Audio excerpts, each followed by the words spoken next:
Hello, everybody. So I'm working with the unicorn to do a couple of different free games on Steam just to show them off. I get to do Sunflower Pie. This will be fun. I don't get to do many visual novels. The smell of burning skin pulls me from my bed sheets. A pair of hungry sunflowers amass in the tight little cluster outside my window. They stare at me with wide, unblinking eyes.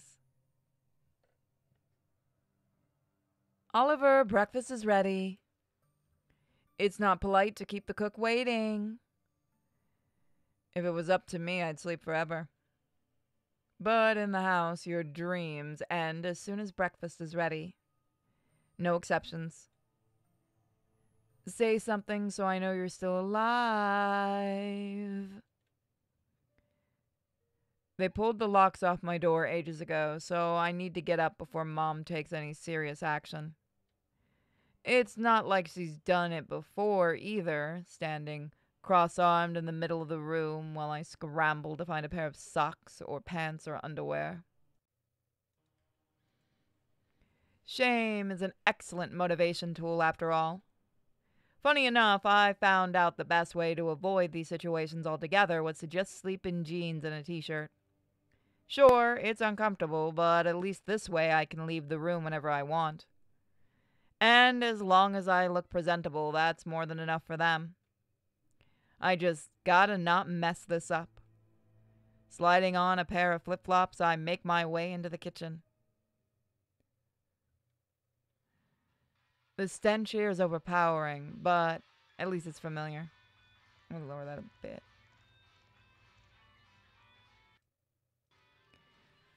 Mom waits for me with a tray of something in her left hand.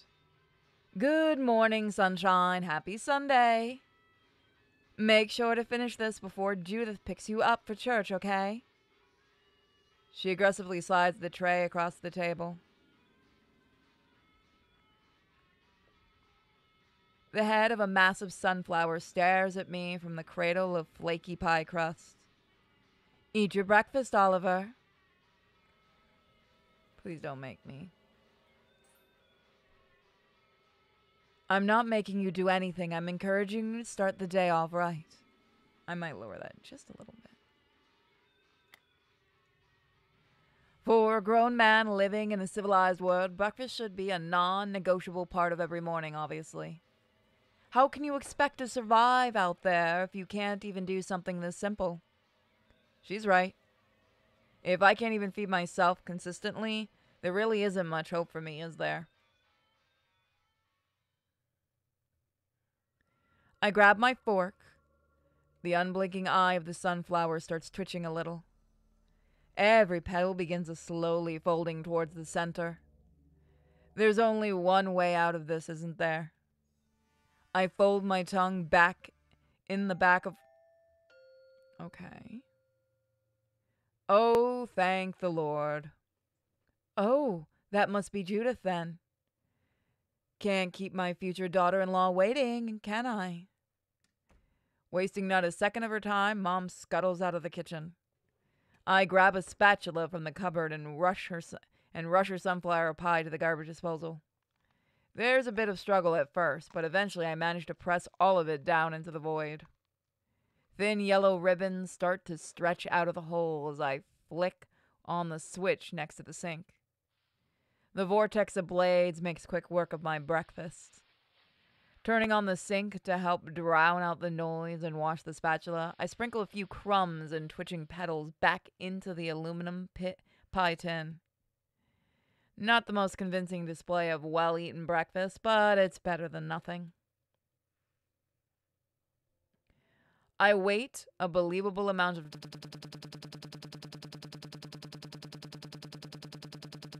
the one waiting for me on the couch. Ah, there's my star pupil.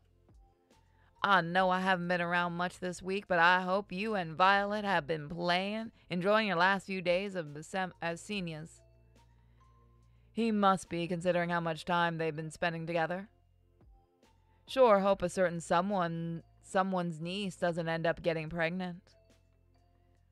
Autism and epilepsy would be quite the combo, wouldn't it? What? The. Okay.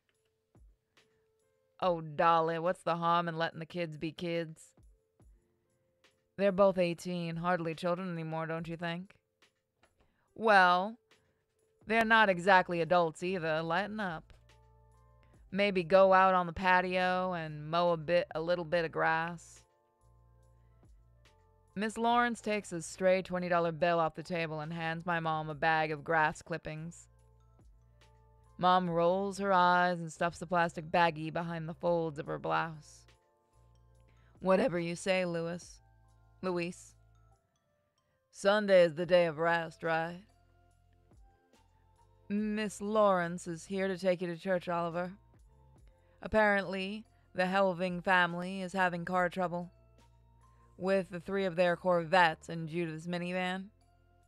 Horrible luck, really. If you're out here, then I assume that means you finished your breakfast. Yes, Mother. Good. Go put on something more respectable before you leave. You're going to a place of worship, not another one of you and Ashton's shitty punk shows. Run along now, Oliver. Oh, and one more thing. Say goodbye to your father before you go. You spent a lot of time in the backyard yesterday. He needs to check you for ticks. Yes, ma'am. This is a weird one. I like this. I got to get the weird one. Haha. What? Hi, Dad.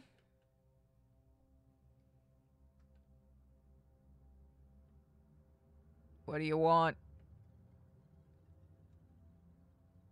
I'm going to church and spending some time with Violet. I won't be back for a bit, so...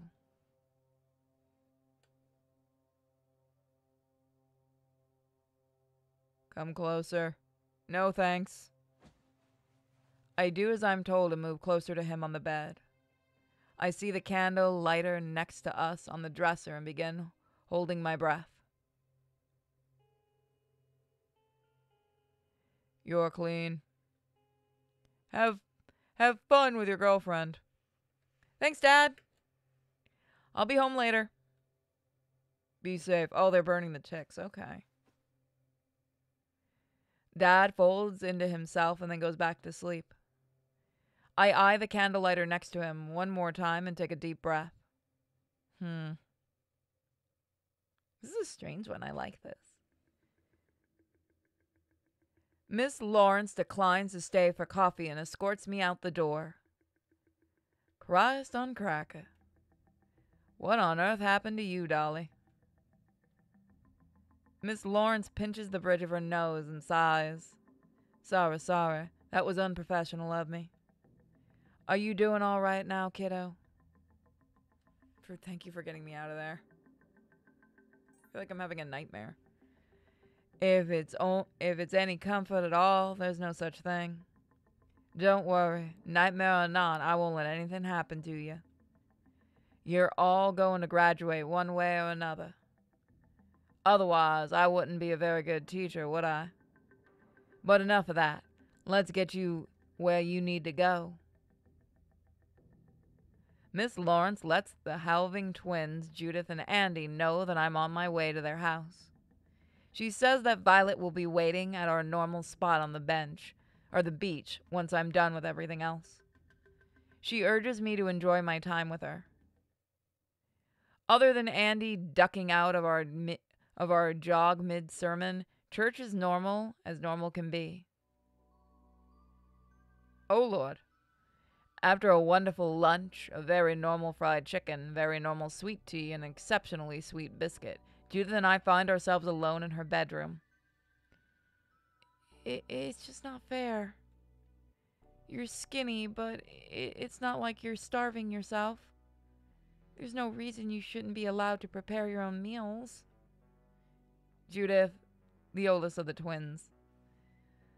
The girl who's been my best friend for as long as I can remember. For her, speaking is easy. I close my eyes and take a deep healing breath. Thank you, Judith. But it's no big deal, really. Yes, it is, Oliver. Look, sunflower pie is probably just the newest homeopathic craze sweeping the nation. Her support group likely recommended it to her after browsing the internet for 5 minutes. This will pass just like any other fad. It's whatever. They're trying to cure you again. I can only shrug. Judith's hands curl into petite, shaking fists. She's delusional. Sunflower pie, seriously? Whatever your mother thinks she's feeding you, it doesn't exist. And even if it did, it shouldn't matter. You don't need a cure. You never needed a cure. You kept me in your life since we were children, and that's no accident. It's clear Miss Lawrence did a good job teaching you, so why do your parents even care? I don't know why they care, but they do. You can't really change what people care about. It doesn't really matter. It doesn't matter if it's improved or not really. If I've improved, not really. They won't stop caring until I'm either normal or dead. That's just the way it is. Or... Judith begins anxiously chewing on the side of her thumb. Or what?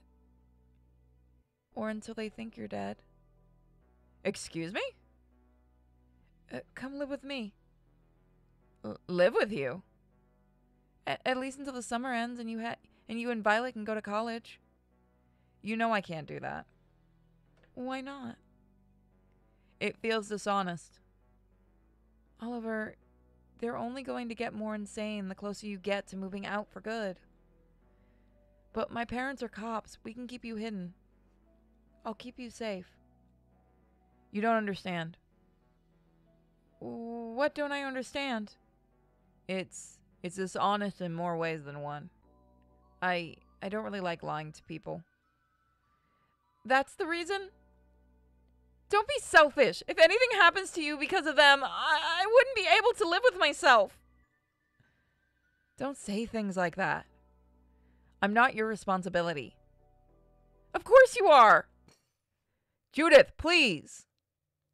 Judith's hands jolt away from me and slowly curl back into her lap. She looks meekly at her feet. Damn it, I'm shouting again.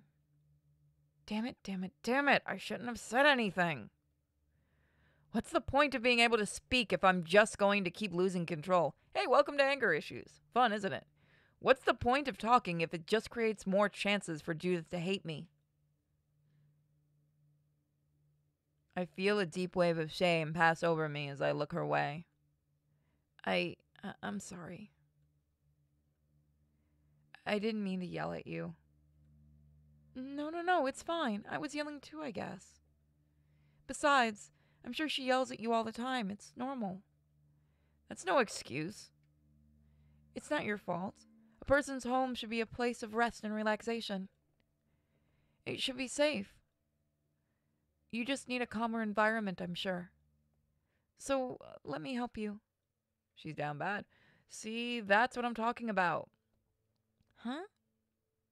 You're sure that's what I need. You're confident about it. Everybody always has these conflicting opinions about what I need. My parents, Miss Lawrence, you. Everyone's confident they know what's best for me. And maybe they really do. Maybe I really am that stupid, but I don't think there's a way to make all three of you happy. Not without becoming something else entirely. I don't think it's possible to give everybody what they want. I feel Judith scoot closer to me on the bed. This isn't the first time she's hugged me on a Sunday afternoon, but it is the first time it hasn't made me feel any better.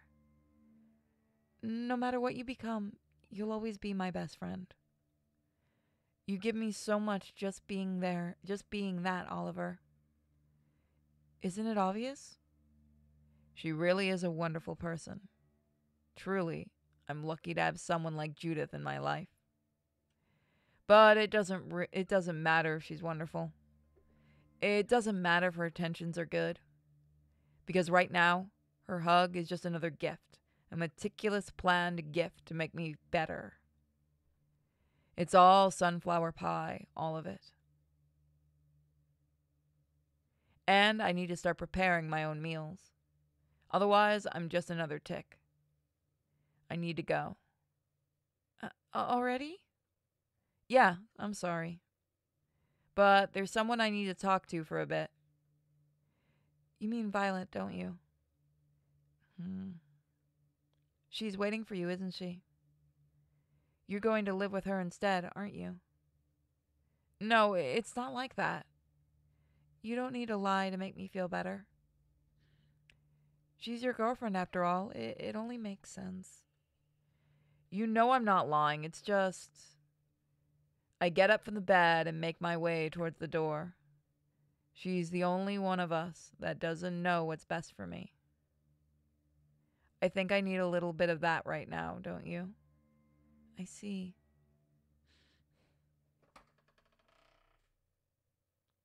My offer still stands. It doesn't really matter where we really are or what this really is. My offer still stands. Please, if you ever feel like moving out, just remember, you'll always be safe here. I'll do whatever I can to make this place your home. I promise. She likes you, man.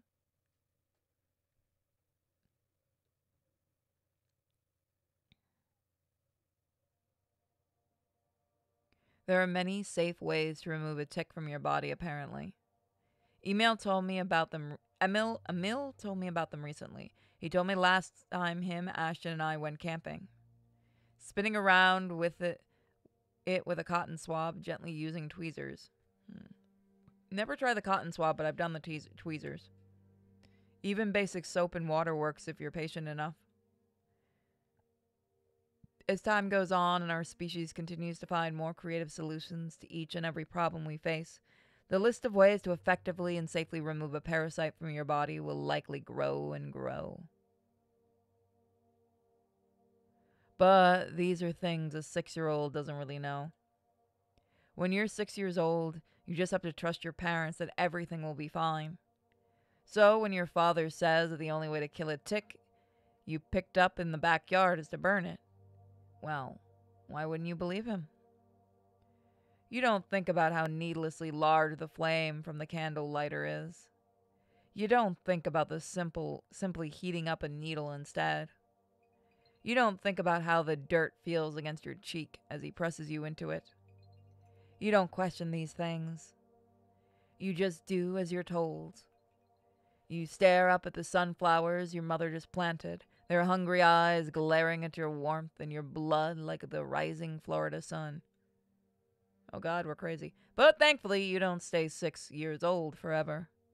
Thankfully, you change, you learn. It's unavoidable. Nobody knows that better than Violet, the girl who had to grow up faster than any of us. Nobody is better at helping you think of a creative solution to your problems.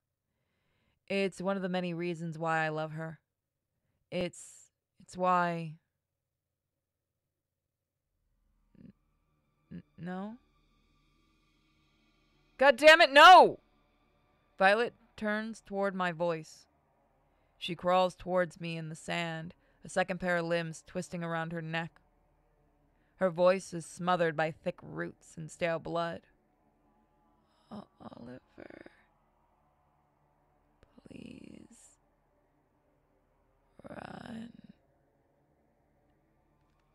She collapsed into the sand as countless sunflowers shoot up happily out of her spine. Her body stops moving, but only for a second. Hungry, the newborns turn their budding heads towards the sun, not toward the sun, but to me. Violet's limbs start to move again. I feel my face begin to swell with tears. You! What did you do to her? I did nothing.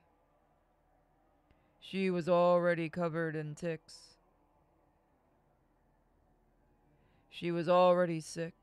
It's nobody's fault. Shut up! I grab the candle lighter in my pocket and jab it into his leathery guts. I rest my fingers on the trigger and stare into his unblinking eyes as Violet's corpse shuffles towards us. Do it. Bite the hand that feeds. It doesn't really matter. You're still covered in ticks. You will always be diseased. I feel my blood begin to boil. But then, like cold water rolling over dry, hot sand, something changes. I begin to feel myself age. I feel clean. I pull the candle lighter out of his gut and look at Violet. The wet tears in my eyes begin to clear and the heat from my vision. Whatever. The words mean nothing coming from you. Face too swollen to talk anymore, I turn away from him for good and begin running back toward Judith's house. Judith! I frantically search around the living room. A heavy thumping comes from upstairs. My mother stands in the middle of the bedroom with hungry tin of sunflower pie. Behind her bookcase, I can see Judith hiding with a rather large butcher's knife. You didn't finish your breakfast. Why am I not surprised? I bet it tastes like sweaty dumpster fudge anyway, you hack. Judith makes her presence known. Even so, Mom continues walking towards me, her petals reaching outwards with every step. Stupid girl, I was going to let you marry him. But now, I think he needs a little more time at home, don't you? You don't get to decide that. Before I can say anything, Judith leaps out from behind the bookcase and drives the knife into my mother's back. Even so, Mom doesn't seem fazed. This isn't good. Damn it, damn it!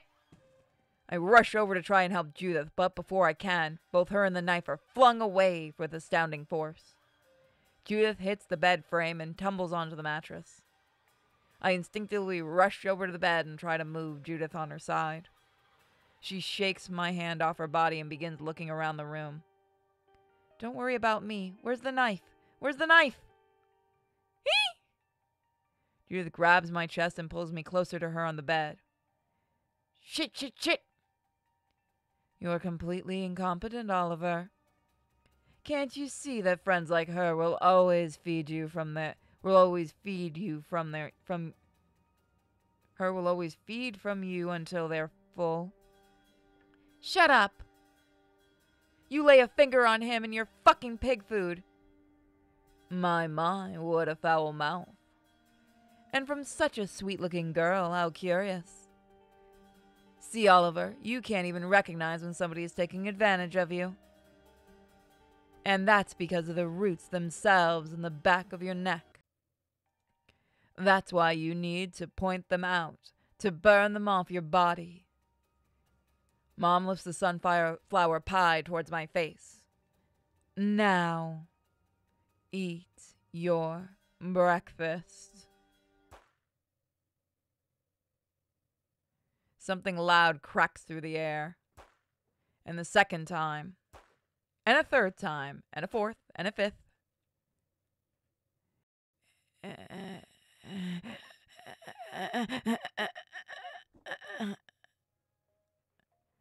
Ms. Lawrence stands in the doorway, smoke billowing from the tip of a revolver. Good. There were tears in her eyes. Good Lord, Dolly. What happened to you? Mom grabs her chest and falls in the space between Judith and Andy's bed. As she does, Judith leaps up and moves to the sunflower pie. It squeals in agony as she repeatedly crushes it under her heel. Enough. Both of you. Get away from her now. The two of you aren't lucid enough. That'll only slow her down at least. Judith rolls her eyes and leaps over the bed frame. She folds her knife. She finds her knife stuck in a wall and pulls it out with a flick of her wrist. Miss Lawrence wipes her sleeve over her face and shakes her head. Already, Mom is beginning to claw at the side of the bed and pull herself up. Miss Lawrence looks at me with conviction and places the revolver in my hand. Don't worry about Violet. None of this is as bad as you think it is. Oliver, I need you to shoot yourself. Excuse me? Are we going into Persona 3? Remember everything you experience tonight as you do. Hold on to it. Learn from it. And I swear no harm will come to you. Are you insane? Oliver, do not do something like that. We need to kill this lady now. Judith and I will find a different way to get out of here. This is your lesson. You need to act while these feelings are still fresh.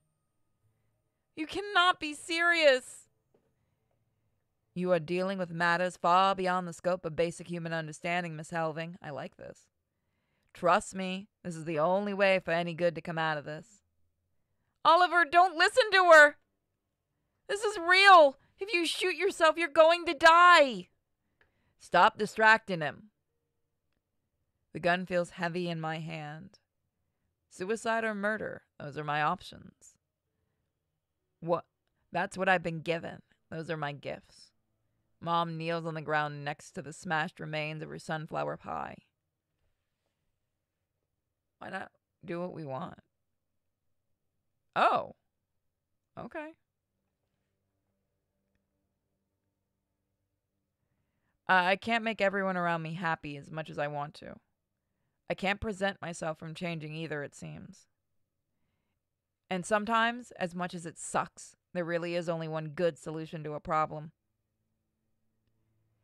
Maybe this is it. At least this way, if I change, there's a chance I'll change into something I can live with. I place the gun on the bed and kneel next to my mother. Hey. She's crying, obviously. Look, I'm sorry. I know you probably worked hard on that, and your pies suck. Mom looks up from the flour. You're a picky eater, Oliver. I shouldn't be surprised. You always have been, ever since you were a kid. I know. But I'm not a kid anymore. I just wanted you to try something new. I know. Listen, Mom. I don't think I can live with you and Dad anymore. I know it's going to be new and scary. But I'm 18 now. I think I'm ready. And I need you to be ready too. What I have is almost certainly genetic. Which means, as much as she doesn't want to admit it, Mom probably has just as hard of a time with change as I do. She always has been terrified of things she isn't prepared for, at least to some degree. Even so, every child should strive to be a better version of their parents. So, I owe this to her. I owe this to myself. She isn't saying anything. Am I really doing the right thing? I move closer to her on the floor and put my hand on her shoulder. Do you understand what I'm trying to say? Oh, I like this. Perfectly. That was very well spoken. Good job, son. Don't try to help me anymore. I need a couple months alone, maybe even a couple of years. So don't come looking for me. Do you understand what I'm trying to say? She nods. I grab a chunk of sunflower pie off the floor. It rests in my hand, limp and lifeless. Mom and I work together to pick up all of it off the floor and put it in a Judith's wastebasket. Once we're done, I help her off the floor as well. Okay then, I'm gonna go now. I'm sorry it has to be this way. She nods, unable to make eye contact with me anymore. I begin to make my way to the door. Your hair.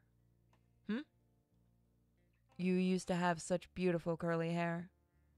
I was so happy when I saw that you ended up getting it from me. So why did you get rid of it? Why? Why did I straighten my hair? It's hard to remember the exact reason, but that's okay. It doesn't really matter. I move in and give Mom a gentle hug because I wanted to. It still curls on its own every now and then, though, don't worry. It's always going to be there. She hugs me back. That's fine then, I guess. Good. Bye, Mom. Yeah, goodbye, son. Stay safe. There's no way for me to know how much of that was real. Then again, it doesn't really matter. I know what I need to do now. I hand Miss Lawrence back her gun.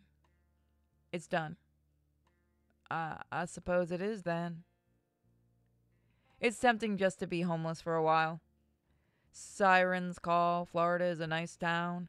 There's lots of places on the beach where I could sleep. Where in Florida are you? Sirens call Florida, okay. It's not like I have that much to carry around either. I'm certain I could pull it off, at least until college. Something tells me the solitude would give me plenty of time to make sense of it all. It would give me time to write. However, I can think of a few people that might be against that idea. Oliver, I know. Your offer still stands. Thank you. I walk out the door and into the morning sunlight. Surprise no one. The Florida sun is delightfully oppressive. Surprise to no one. Just give me a day or two to sleep on it, okay? Oliver's story will continue in Sirens Call. Maybe we'll look into this game if you guys like it. So huge thank you. Don't forget to check out both channels here in Sinfully Purity Sin. We're going to be looking at different free games on Steam. These aren't live. These are things we're doing pre-recorded. So thank you guys. You're all super duper awesome. Hope you enjoyed. Let me know in the comment section if you want to see the full game. Bye, guys.